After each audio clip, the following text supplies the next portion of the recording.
దయగల ప్రభా, ప్రేమగల తండ్రి, గడిచిన కాలమంతా మీ రెక్కల చాటున మమ్మల్ని భద్రపరిచి, కాచి కాపాడినందుకు మీకు వందనములు, స్తుతులు, స్తోత్రములు తండ్రి. ప్రభా, మీ వాక్యాన్ని పంచుకుంటుండగా తండ్రి, ప్రభా మీరు నాకు తోడుగా నీడగా ఉండండి నా తండ్రి. మీ మాటలు నా నోట ఉంచండి నా తండ్రి. ప్రభా, మాట్లాడేది నేను కాదు నా తండ్రి. ప్రభా, మీ వాక్కును తండ్రి ప్రభా నా ద్వారా తండ్రి ప్రభా మీరు తెలియచేయండి నా తండ్రి. ఎన్నిక లేని దానిని, అర్హత లేని దానిని అయినప్పటికీ తండ్రి ప్రభా మీరు ఇచ్చిన మరి కృపను బట్టి వందనములు, స్తుతులు, స్తోత్రములు తండ్రి. ఇచ్చిన అవకాశం బట్టి వందనములు తండ్రి. ప్రభా మరి వాక్యం చెప్తుండగానే తండ్రి ప్రభా మరి దాన్ని మేము స్వీకరించలాగిన నాకు మా అందరికీ కూడా అట్టి కృపను దయచేయండి నా తండ్రి. మరి వాక్య భాగంలోకి వెళ్తుండగా మీరు నాకు తోడుగా నీడగా ఉండి సహాయాన్ని దయచేయమని ఈ కొద్ది ప్రార్థన మీ పాద సన్నిధికి చేర్చుకుంటారని త్వరలో రాని యేసుక్రీస్తు స్వామి పేరిట మిక్కిలి వినయంతో అడిగి బ్రతిమలాడి వేడుకుంటున్నాం తండ్రి. ఆమేన్. ఆమేన్. మంచిదండి. వాక్య భాగంలోకి వెళ్ళిపోదాం. యోబు గ్రంథము 36వ అధ్యాయము 11, 12 వచనములండి. యోబు గ్రంథము 36వ అధ్యాయము 11, 12 వచనములు.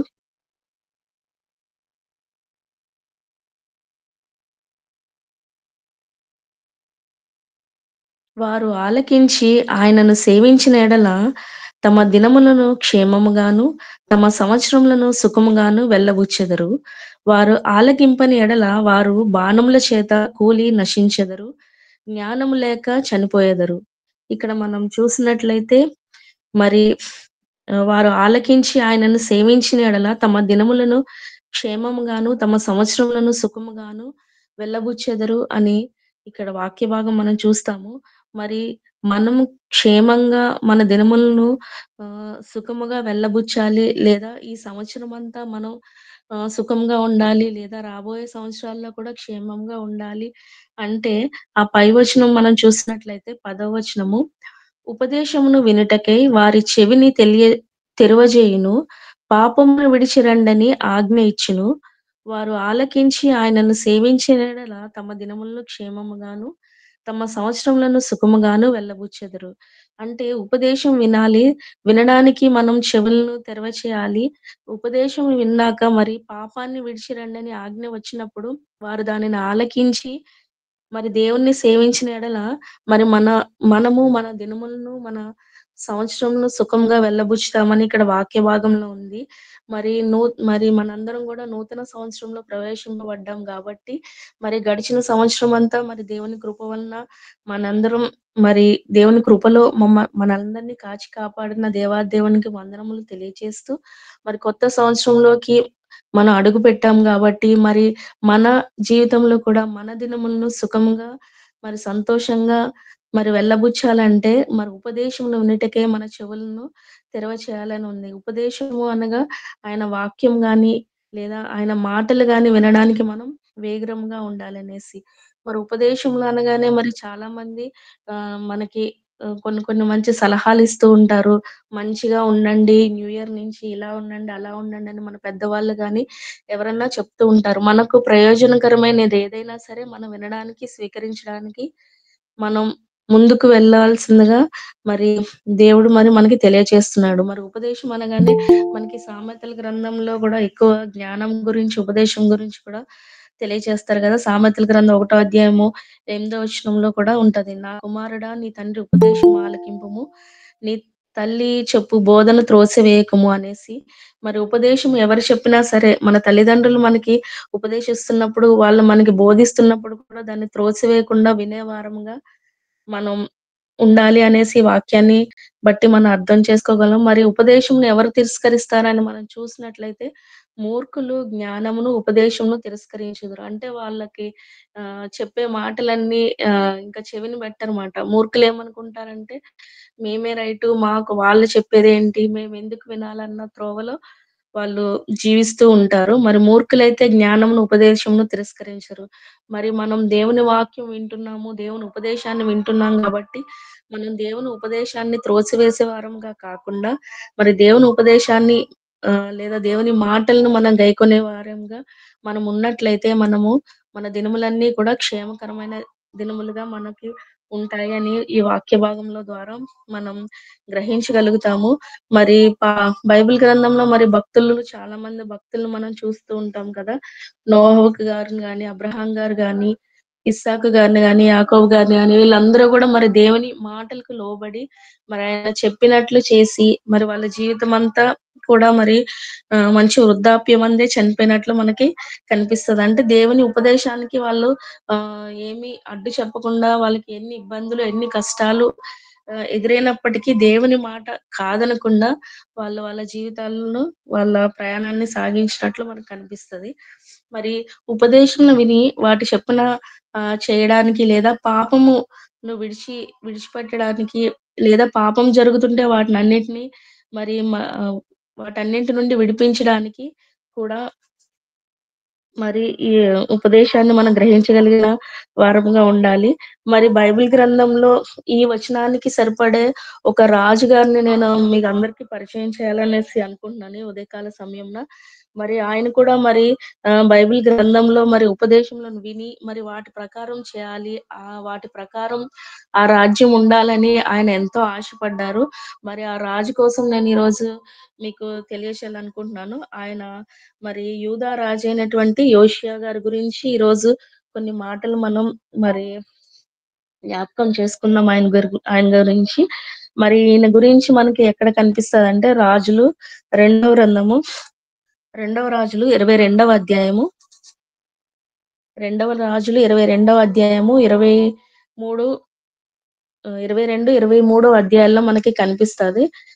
ఈయన గురించి మనం చూసుకున్నట్లయితే రాజుల రెండవ గ్రంథము 22వ అధ్యాయము 1, 2 వచనములండి. రాజులు రెండవ గ్రంథము 22వ అధ్యాయము 1, 2 వచనములు.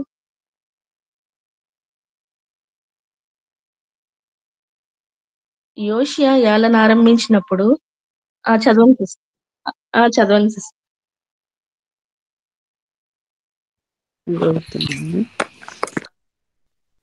రాజులు రెండవ గ్రంథము 22వ అధ్యాయము 1, 2 వచనం. ఒక్క నిమిషం. 22:1. యోషియా ఏలనారంభించినప్పుడు 8 వాడై యెరూషలేమునందు 31 సంవత్సరములు ఏలెను.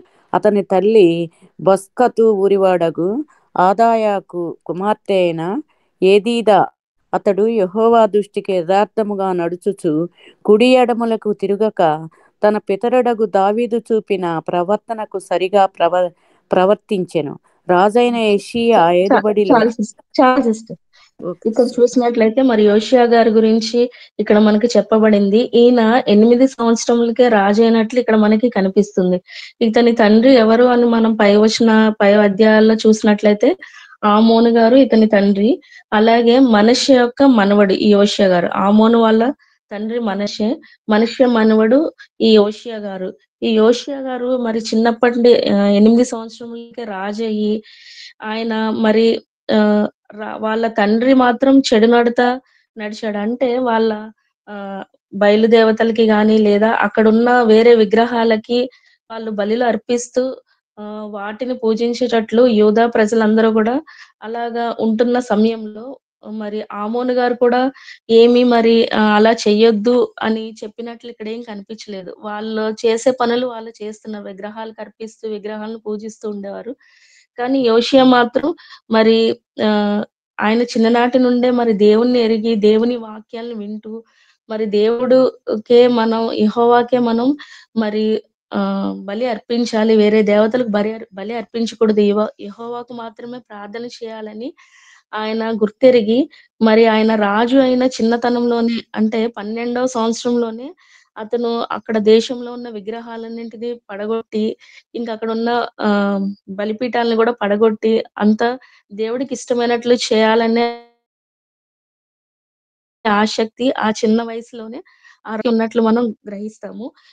ఈ రాజు గురించి ఈ రాజుల రెండో గ్రంథము 22వ అధ్యాయం 23వ అధ్యాయంలో కనిపిస్తుంది. అలాగే దినవృత్తాంతంలో గూడా మరి 34, 35 అధ్యాయాల్లో మరి హోషేయ గారి గురించి మనకి కనిపిస్తుంది.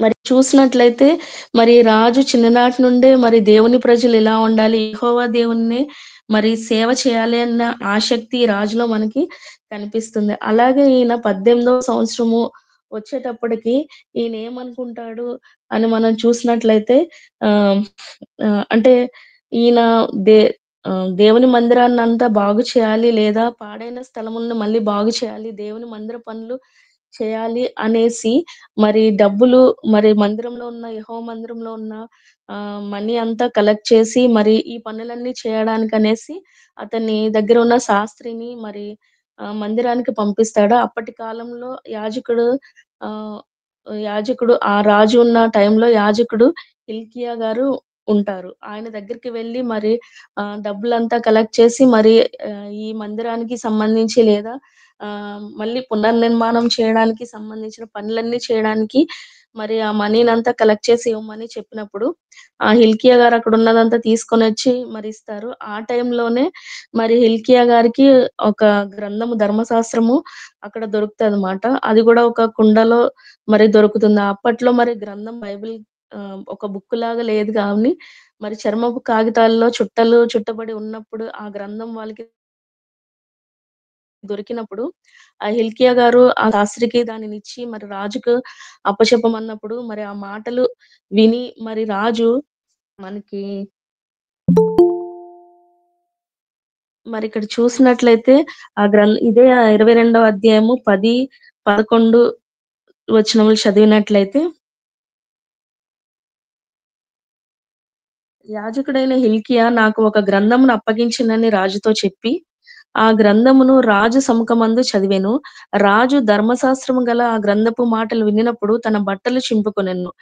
మరిక్కడ చూసినట్లయితే, మరి ఆ గ్రంథంలో మాటలు రాజుకి చదివి వినిపించినప్పుడు, ఆయన అక్కడ ఆ మాటలు విని ఆయన బట్టలు చింపుకొని చాలా రోదనము చే చేసి ఏడ్చినట్లు మనకి కనిపిస్తది. ఎందుకు అలాగా ఆయన అంత బాధపడ్డారు, అంత దుఃఖించారు అని మనం చూసినట్లయితే, అక్కడ మరి ఆ గ్రంథంలో మరి యెహోవాకు అర్పించవలసిన బలులను మరి ఇశ్రాయేలీయులు గాని, యూదులు గాని వేరే దేవతలకి అప్పగించి, దేవుని మాట వినకుండా, దేవుని మాట లెక్క చేయకుండా ఉన్నందుకు మరి ఆయన ఉగ్రత ఆ ప్రజల మీద వచ్చినప్పుడు మరి ఇశ్రాయేలీయులు ఎలాగైతే మరి అష్షూరు చెరకు వెళ్ళిపోయారో, అలాగే యూదుల్ని ఎలాగైతే మరి వాళ్ళని హింసించారో, అవన్నీ జ్ఞాపకం చేసుకొని ఆయన ఎంతో బాధపడతాడు.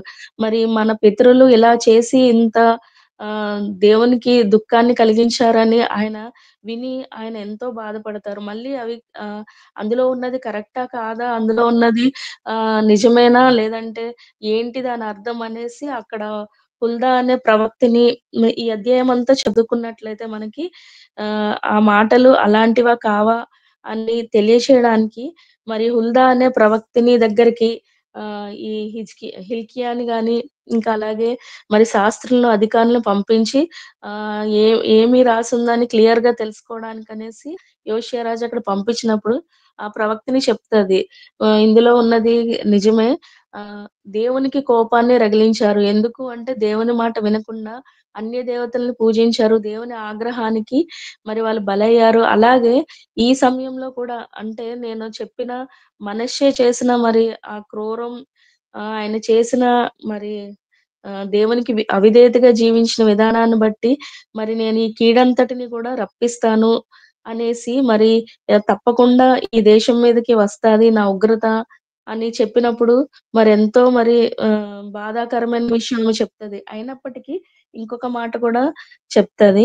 ఏంటి అని మనం చూసినట్లయితే ఇదే 22వ అధ్యాయము 19, 20 వచనంలో మనం చూసినట్లయితే, ఇశ్రాయేలీయుల దేవుడైన యెహోవా సెలవిచ్చినదేమనగా, ఈ స్థలము పాడగుననియు, దాని కాపురస్తులు దూషణాస్పదములగుదురనియు, నేను చెప్పిన మాటలను నీవు ఆలకించి, మెత్తని మనస్సు కలిగి యెహోవా సన్నిధిని దీనత్వము ధరించి, నీ బట్టలు చింపుకొని నా సన్నిధిని కన్నీళ్లు రాల్చితివి గనుక, నీవు చేయు మనవిని నేను అంగీకరించియున్నాను.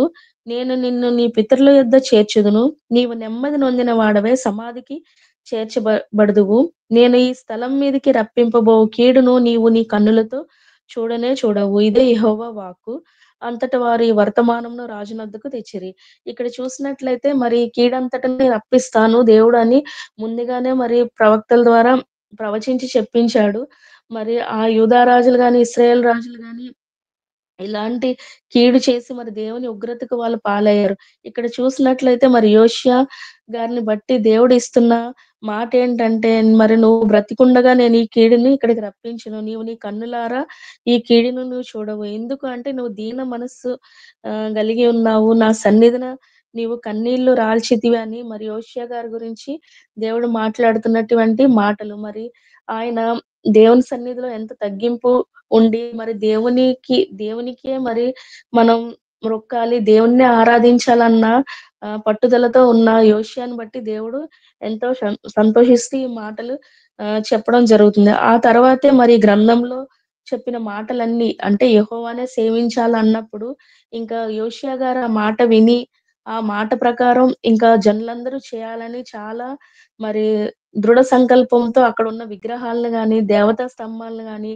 అన్నిటిని పడగొట్టేసి మళ్ళీ యూదులందరితో కూడా ఆయన ఇది ఆహ్, ది మనందరం కూడా దేవుణ్ణే ఆరాధించాలి అనే నిబద్ధతకి వాళ్ళని తీసుకొని వచ్చి వాళ్ళతో మరి ప్రమాణం చేస్తున్నట్లు మనకి కనిపిస్తారు. అంటే ఇక్కడ మనం చూసినట్లయితే వాళ్ళు గూడా మేము కూడా దేవుణ్ణే ఆరాధిస్తాము. ఇలాంటివి మేము చేయము. ఇలాంటి పనులు మేము చేయము అని మరి దేవుని సన్నిధిలో వాళ్ళు ఉన్నప్పుడు ప్రజలందరిని గూడా మరి పోగు చేసి ఈ గ్రంథంలో ఉన్న మాటలన్నిటిని గూడా ప్రజలందరికీ వినిపించి మీరందరూ గూడా విధేయులుగా జీవిస్తాను అని ఒప్పందము చేసినట్లు మనకి కనిపిస్తది.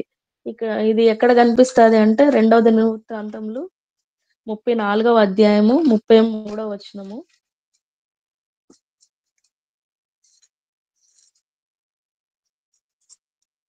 రెండవ దినవృత్తాంతముల గ్రంథము 34వ అధ్యాయము చదవండి. 33వ వచనం. ఎవరైనా చదవండి. చదవండి బ్రదర్. ఎవరైనా అవకాశం ఉన్నవారు చదవండి. బర్నబాస్ గారు, జాన్సన్ గారు, రాజకుమారి గారు, ఎవరైనా అవకాశం ఉన్నవారు. బర్నబాస్, జాన్సన్ గారు. 34 34 33 33 34వ అధ్యాయం 33వ వచనం. 34వ అధ్యాయం 33వ వచనం. మరియు యోషియా ఇశ్రాయేలుకు చెందిన దేశములన్నిటిలో నుండి హేయమైన విగ్రహములన్నిటిని తీసివేసి ఇశ్రాయేలులందరూ తమ దేవుడైన యెహోవాను సేవించినట్లు చేసెను. అతని దినములలో వారు తమ తండ్రుల దేవుడైన యెహోవాను అనుసరించిన మానలేదు.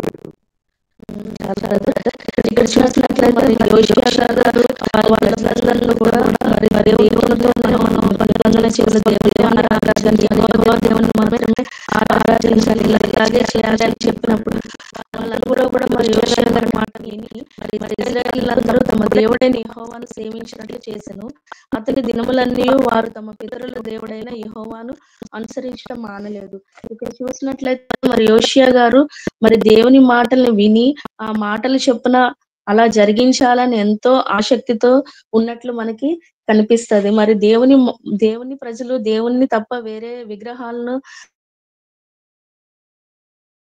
ఆరాధించకూడదన్న దృఢ సంకల్పం ఆయనలోనే కాదు, ఆయన ప్రజల్లో గూడా తీసుకురావాలని ఆయన ఎంతో ఆశపడి, అలాంటి పనులు చేయకుండా వాళ్ళందరినీ గూడా మరి ఒక ఒప్పందం మీదకి తీసుకువచ్చి దేవుణ్ణి ఆరాధించేవారుగా మరి ఉండి, అలాగే కొన్ని నిబంధనలు గూడా పెట్టారు. ఏంటి మందసం ఇంక మీ భుజాల మీద మోయనక్కర్లేదు. ఇది దేవాలయంలో ఉంచి మరి దేవునికి సేవ చేయాలి. మళ్ళీ లేవీయులు తమ కర్తవ్యాన్ని అంటే ఒక ఆర్డర్ చొప్పున వాళ్ళు లేవీయులు అంటే సంవత్సరానికి లేదా కొన్ని కొన్ని నెలలకి వాళ్ళు యాజకత్వం చేసేవారుగా ఉంటారు గాబట్టి, వాళ్ళ ఆర్డర్ చొప్పున మళ్ళీ దేవునికి ఆరాధన జరగాలి.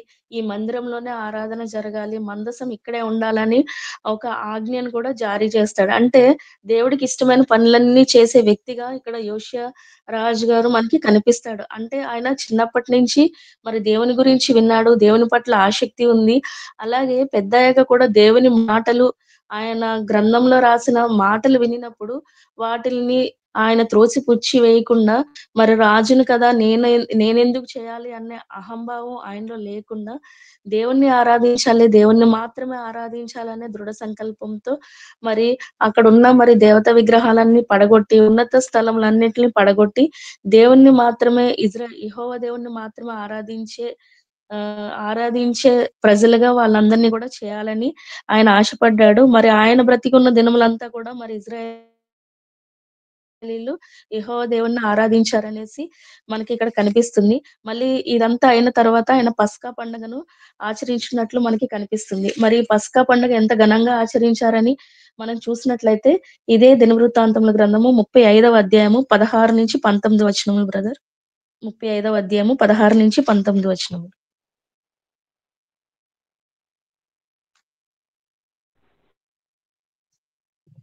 యోసియా 18వ సంవత్సరమున ఈ పస్కా పండుగ జరిగింది. ఇదంతయు అయిన తర్వాత యోసియా మందిరమును సిద్ధపరిచినప్పుడు ఐగుప్తు రాజు అయిన నెకో అది యూఫ్రటీస్ కాదు నది బ్రదర్. యొద్ద 35వ అధ్యాయము 16-19. 35, 16, 19. ఈ ప్రకారం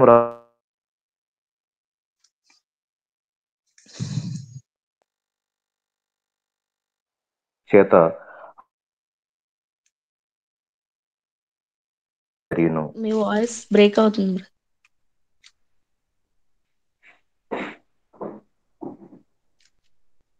17 వచనం 16 చదివాను, మళ్ళీ చదవాలి సిస్టర్ గారు. పర్వాలేదు. నేను చదువుతా. ఇక్కడ ఏంటంటే అంటే మీ వాయిస్ బ్రేక్ అయిపోయింది బ్రదర్. ఈ ప్రకారము రాజైన యోషియా ఇచ్చిన ఆజ్ఞను బట్టి వారు పస్కా పండుగ ఆచరించి యెహోవా బలిపీఠం మీద దహన బలులను అర్పించుట చేత ఆ దినమున ఏమీ లోపం లేకుండా యెహోవా సేవ జరిగెను. అక్కడనున్న ఇశ్రాయేలీయులు ఆ కాలమందు పస్కాను పులియని రొట్టెల పండుగను 7 దినములు ఆచరించిరి. ప్రవక్తయగు సమూయేలు దినములు మొదలుకొని ఇశ్రాయేలీయుల్లో పస్కా పండుగ అంత ఘనంగా ఆచరింపబడి ఉండలేదు. యోషియాయు యాజకులను లేవీయులను అక్కడనున్న యూదా ఇజ్రాయేల్ వారందరూ యెరూషలేము కాపురస్తులను ఆచరించిన ప్రకారము ఇజ్రాయేలు రాజులందరిలో ఒక్కడైనను పస్కా పండుగను ఆచరించి ఉండలేదు. యోషియా ఏలుబడి యందు 18వ సంవత్సరంలో ఈ పస్కా పండుగ జరుగును. ఇక్కడ మనం చూసినట్లయితే మరి పస్కా పండుగను మరి దేవుని మందిరము పనులన్నీ అయిపోయాక అక్కడ మందసం నిలిపాక మళ్ళీ ఇక్కడ మరి పస్కా పండుగను ఆచరిస్తున్నారు. అంత ఘనంగా మరి సమూయేలు గారి దగ్గర నుంచి ఇజ్రాయేల్ రాజుల్లో ఒక్కరైనను అంత ఘనంగా పస్కా పండుగను ఆచరించలేదు అని ఇక్కడ చెప్తున్నట్లు కనిపిస్తుంది. ఇక్కడ పస్కా పండుగ 7 దినములు ఆచరించారు అని ఇక్కడ మనం చూస్తాం. అంటే అంత గొప్పగా, అంత ఘనంగా దేవుని పనిలో దేవునికి చెందవలసిన మరి బలులు అన్ని అర్పించిన విధానాన్ని చూస్తే మరి యోషియా రాజుగారు మరి దేవుని పట్ల ఎంత శ్రద్ధ కలిగి ఉన్నారో ఆయన గ్రంథంలోని మాటలను బట్టి ఆయన్ని ఆరాధించాలన్న దానిని బట్టి ఆయన ఆయన భక్తి మనకి ఇక్కడ కనిపిస్తుంది. మరి ఈ పస్కా పండుగ అంత ఘనంగా మరి ఏ ఇజ్రాయెల్ రాజు కూడా ఆచరించలేదంటే ఇంతమంది రాజులు ఉన్నారు ఇజ్రాయెల్‌లో గాని, యూదుల్లో గాని మరి రాజులు ఉన్నప్పటికీ గూడా మరి ఇంత ఘనంగా దేవునికి చెందవలసిన బలులు జరగలేదనేసి ఇక్కడ మనం చూస్తాము. ఈ రాజు గురించి కూడా మనం చూసినట్లయితే యోషియా రాజు గురించి రాజులు రెండవ గ్రంథము 23వ అధ్యాయము 24, 25 వచనములు. రెండవ రాజులు 23వ అధ్యాయము 24, 25.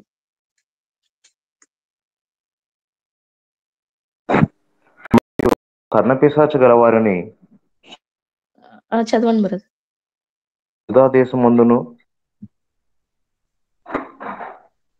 యెరూషలేమునందును కనబడిన విగ్రహములన్నిటినీ యోసియా తీసివేసి యెహోవా మందిరమందు యాజకుడైన హిల్కీయాకు దొరికిన గ్రంథమందు వ్రాసియున్న ధర్మశాస్త్ర విధులను సిద్ధపరచుటకే ప్రయత్నం చేశాను. 25 కూడా చదవాలి సిస్టర్ గారు. చదవండి. అతనికి పూర్వమున్న రాజులలో అతని వలె పూర్ణ హృదయముతోను పూర్ణ ఆత్మతోను పూర్ణ బలముతోను యెహోవా వైపు తిరిగి మోసే నియమించిన ధర్మశాస్త్రం చొప్పున చేసిన వాడు ఒకడును లేడు. అతని తరువాత నేనును అతని వంటి వాడు ఒకడును లేడు. చాలు బ్రదర్. ఇక్కడ చూసినట్లయితే మరి ఈ దేశంలో ఉన్న కర్ణపిశాచి గల వారిని, సోదిషపు వారిని, విగ్రహములను అన్ని కొట్టివేశాడు. మరి ఇక్కడ మనకి యెహోవా మందిరమందు యాజకుడికి దొరికిన గ్రంథమందు వ్రాసి ఉన్న ధర్మశాస్త్ర విధులను స్థిరపరచడానికి ఆయన ప్రయత్నం చేశాడని, అతనికి పూర్వమున్న రాజుల్లో అతని వలె పూర్ణ హృదయంతోను, పూర్ణాత్మతోను, పూర్ణ బలముతోను యెహోవా వైపు తిరిగి మోషే నియమించిన ధర్మశాస్త్రం చొప్పున చేసిన వాడు ఒకడు లేడు. అతని తరువాత కూడా అలాంటి వాడు లేడు అని ఇక్కడ మరి దేవుడే మనకి సాక్ష్యం ఇస్తున్నట్లు మనకి కనిపిస్తుంది. అంటే యోషియా గారు చిన్ననాటి నుండి దేవుని యందు భయభక్తులు గల వాడిగా మనకి కనిపిస్తాడు. మరి ధర్మశాస్త్రంలో చెప్పిన దానినే ఆయన చేయాలని మోషే నియమించిన ధర్మశాస్త్రం చొప్పున చేసిన రాజులలో మరి ఈయనే ఇక్కడ ప్రథముడుగా మనకి ఇక్కడ కనిపిస్తాడు. పూర్ణ హృదయంతో, పూర్ణ ఆత్మతో, పూర్ణ బలముతో మరి యెహోవా వైపు తిరిగాడని ఇక్కడ మనకి కనిపిస్తుంది. మరి యోషియా గారి గురించి మరి ఇప్పుడు చెప్పడమే కాకుండా ఒక ప్రవక్త ద్వారా గూడా మరి ముందు అంటే ఒక 100 సంవత్సరముల క్రితమే గూడా ఈయన గారి గురించి మరి ఒక ప్రవక్త మాట్లాడినట్లు మనకు కనిపిస్తది. అంటే ఈ పేరుతో సహా మరి ప్రవక్త ప్రవచించినట్లు కనిపిస్తది. అంటే ఈ ఆ కాలంలో మరి విగ్రహాల ఆరాధన స్టార్ట్ చేసిన ఆ రాజు దగ్గరకి వచ్చిన ప్రవక్త పలికిన మాట మనం ఒకసారి చూసినట్లయితే ఒకటవ రాజులు 13వ అధ్యాయము 1, 2 వచనములు. ఒకటవ రాజులు 13వ అధ్యాయము 1, 2. అంతట దైవజనుడైన ఒకడు యెహోవా చేత సెలవు నుండి యూదా దేశము నుండి బేతేలునకు వచ్చును. ధూపం వేయుటకే యెరొబోము ఆ బలిపీఠం వద్ద నిలిచి ఉండగా ఆ దైవజనుడు యెహోవా ఆజ్ఞ చేత బలిపీఠమునకు ఈ మాట ప్రకటన చేసును. బలిపీఠమా, యెహోవా సెలవిచ్చినది ఏమనగా, దావీదు సంతతిలో యోసియా అను ఒక శిశువు పుట్టును. నీ మీద ధూపం వేసిన ఉన్నత స్థలము యొక్క యాజకులను అతడు నీ మీద అర్పించును. అతడు మనుష్య శల్యములను నీ మీద దహనం చేయును. చాలు బ్రదర్. ఇక్కడ మరి ఈ దైవజనుడు ఆయన మరి బేతేలుకి వచ్చినప్పుడు ఆయన ప్రవచిస్తాడనమాట. యెరోబాము నుంచే ఈ విగ్రహాలు గాని, ఈ అన్య దేవతలను పూజించడం గాని ఈయన దగ్గర నుంచే స్టార్ట్ అవుతది. మరి ఆయన చేస్తున్న ఆ పనుల్ని చేస్తున్నప్పుడు మరి దేవుడే ఒక దైవజనుని పంపించి, "నువ్విలా చేస్తున్నావు. ఇయన్నీ ఆపడానికి లేదా ఇవన్నీ కంట్రోల్ చేయడానికి దావీదు సంతతిలో మరి యోషియా అనునొక శిశువు పుట్టును. అతడు ఈ దేవతలకు యాజకత్వం చేసిన అన్య దేవతలకి యాజకులుగా ఉన్న వాళ్ళ శల్యమును, ఆ దహనము ఆ బలిపీఠం మీదే ఆహ్, వేస్తాడు ఆ బూడిదననేసి చెప్పినప్పుడు, మరి అదే ప్రకారంగా యోషియా గారు మరి ఎలా అయితే ఇక్కడ మరి ప్రవక్త ప్రవచించాడో, అలాగే ఇక్కడ యోషియా గారు మరి దావీదు సంతతిలో నుండే వచ్చారు. మరి ఆయన ఆ దేవతలకు అర్పించిన ఆ యాజకత్వం చేసిన వాళ్ళ శల్యములను, వాళ్ళ బూడిదలను, ఆ విగ్రహాలు, ఆ బలిపీఠముల మీద మరి కాల్చివేసినట్లు మనకి కనిపిస్తది. ఈ దినవృత్తాంతంలో రెండవ గ్రంథంలో మనం చదువుకున్నట్లయితే 34, 35 అధ్యాయాల్లో మనం చదువుకున్నట్లయితే మరి దీని గురించి అంతా అక్కడ వ్రాయబడి ఉంటదన్నమాట. మరి ఈయన గారి గురించి ముందే మరి ఒక ప్రవక్త ప్రవచించినట్లు గూడా మనకి కనిపిస్తది. అంటే దీనిని బట్టి మనం ఏం గ్రహించాలి అంటే మరి యోషియా గారు మరి దేవుని ఉపదేశములకు విని మరి వాటి చొప్పున నడుచుకొని అక్కడ జరుగుతున్న పాపం అంటే విగ్రహాలకి వాళ్ళు పూజ చేయడం, అన్య దేవతల్ని పూజించడం, మరి వాళ్ళ ప్రజల పాపాలు అలా చేయకుండా ఆ పాపం నుండి వాళ్ళు తప్పించాలని ఆయన ఎంతో ప్రయత్నం చేసి మరి ఆయన ఉన్నంత కాలం గూడా ఆయన అలాగా చేయకూడదు. దేవుణ్ణి ఆరాధించాలి. మరి ఆహ్, మన జీవించినంత కాలం గూడా దేవుణ్ణి ఆరాధించాలని ఆయన పడిన ప్రయాసకి దేవుడు కూడా మరి రప్పింపబోయే కీడుని ఆయన బ్రతికున్నన్నాళ్ళు గూడా మరి దేవుడు ఆ ప్రాంతం మీదకి కీడైతే రప్పించలేదు. మరి దేవుడైతే ఆల్రెడీ మరి ప్రవక్త ద్వారా ప్రవచించాడు. నేను ఈ దేశం మీదకి కీడంతటిని రప్పిస్తాను, నాశనం చేసేస్తానని. మరి యోషియా గారిని బట్టి మరి ఆయన ఉన్నంత కాలం గూడా ఈ కీడు నువ్వు చూడవు. నువ్వు సుఖముగానే మరి నీ స్వజనుల దగ్గరికి వెళ్తావు. అంటే చనిపోయే వరకు కూడా నేను ఈ కీడు రప్పింపను అని మరి దేవుడు వాగ్దానం చేశాడు. మరి దీనిని బట్టి మనం చూసినట్లయితే మరి దేవుని ఉపదేశం విని, ఆయన ఆజ్ఞలను మనం గైకొన్నట్లయితే మన దినములను గూడా మనం సుఖముగాను, క్షేమంగాను వెళ్ళబుచ్చుతాము అనే మనం గ్రహించవచ్చు. మరి మన జీవితంలో గూడా మరి మనం కూడా మరి దేవునికి విరోధమైన పాపములు గాని, మరి దేవునికి అయిష్టమైన మనలో ఉన్నట్లయితే మరి నూతన సంవత్సరంలోనికి మనం ప్రవేశించాం గాబట్టి, మరి ఆయనకి అయిష్టమైనవి మనలో తీసివేసుకొని, మరి దేవునికి దగ్గరగా జీవించాలని, మరి దేవునికి దగ్గరగా వెళ్ళాలి అంటే, మరి ఉపదేశం విన్నట్లయితే మనము మరి దేవునికి దగ్గరగానే జీవిస్తాం. మన అంటే ఉపదేశం అనగానే వాక్యము. వాక్యము మన పాదములకు దీపముగాను, మన త్రోవలకు వెలుగుగా ఉంది కాబట్టి, ఆ వాక్యాన్ని మన హృదయంలో ఉంచుకున్నట్లయితే మనం చెడును అసహ్యించుకునే వారంగా మనం ఉంటాము. దేవునికి దగ్గరగా మనం జీవిస్తాము.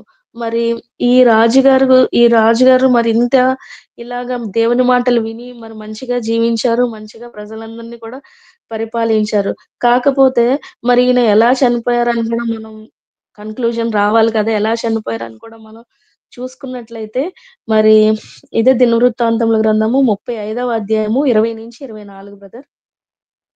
దినవృత్తాంతంలో గ్ర రెండవ గ్ర దినవృత్తాంతంలో రెండవ దినవృత్తాంతంలో 35, 20-24.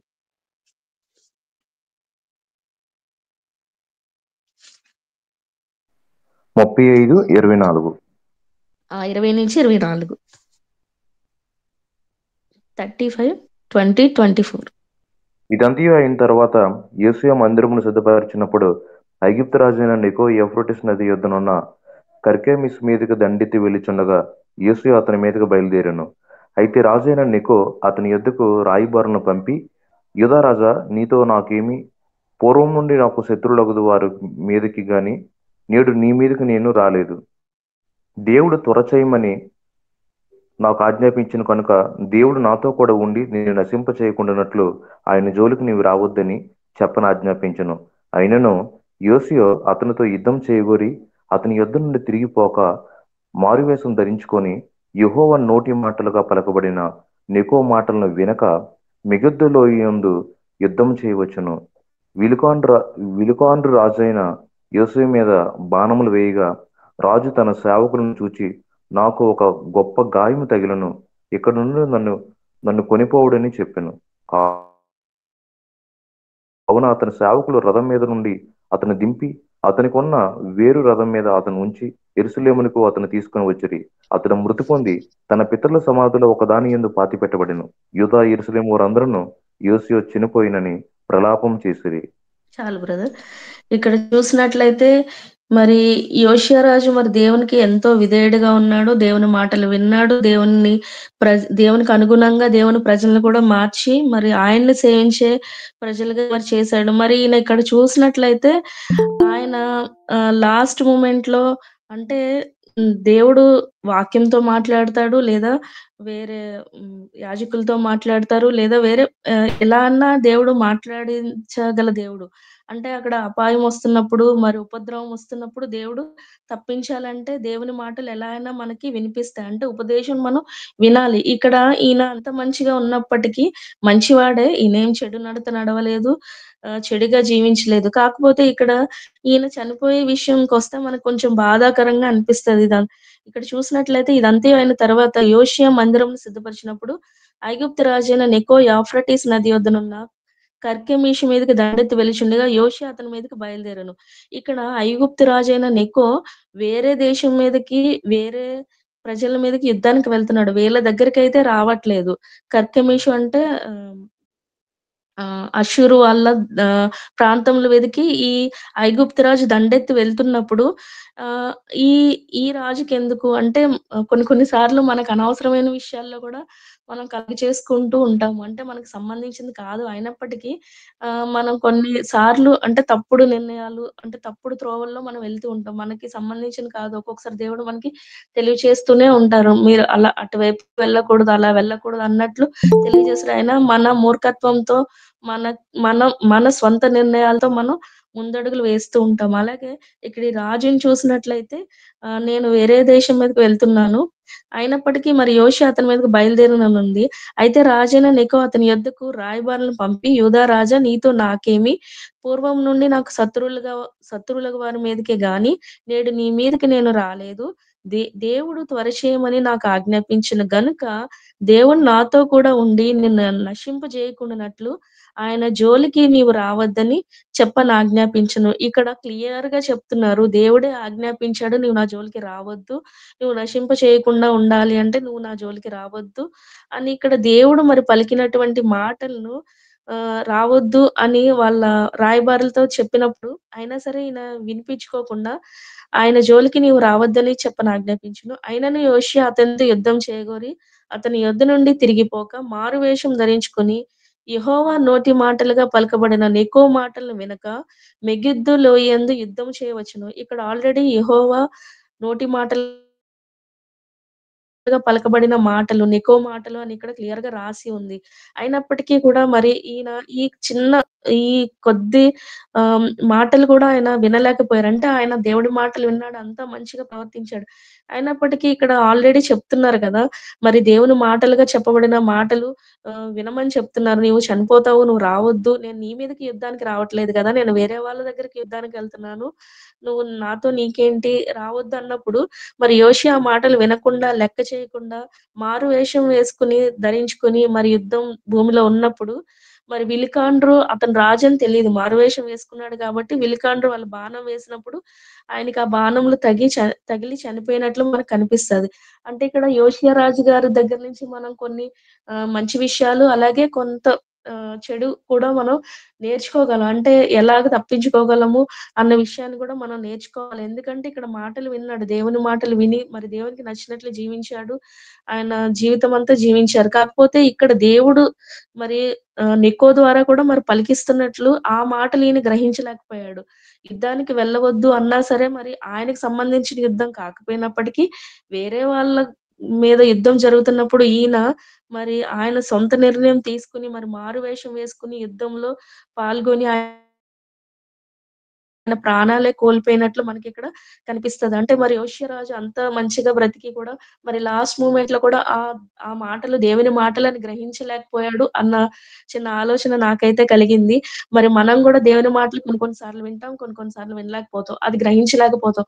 అలాంటి జ్ఞానం మనకి కావాలి అంటే మరి మనం దేవుని యందు ఎంతో భయభక్తులు కలిగి ఉండాలి. లేదా ప్రార్థనలో ఆయన్ని మనం అడగాలి. దేవా మీ మాటలు, మీ చిత్తం మాకు తెలియచేయండని. అంటే మనం వాక్యాన్ని చదువుతుంటే అదే మనకి త్రోవ చూపిస్తది. అదే మనకు వెలుగుగా మనల్ని నడిపిస్తది. మరి యోషియా రాజు గారి గురించి మనం మంచి నేర్చుకున్నాం. అలాగే చెడు నేర్చుకున్నాము. మరి మనం చదువుకున్న వాక్య భాగము యోబు గ్రంథము 36వ అధ్యాయము 11, 12 వచనంలో మరి ఒకసారి చదువుకొని నేను ముగిస్తానండి. యోబు గ్రంథము 36వ అధ్యాయము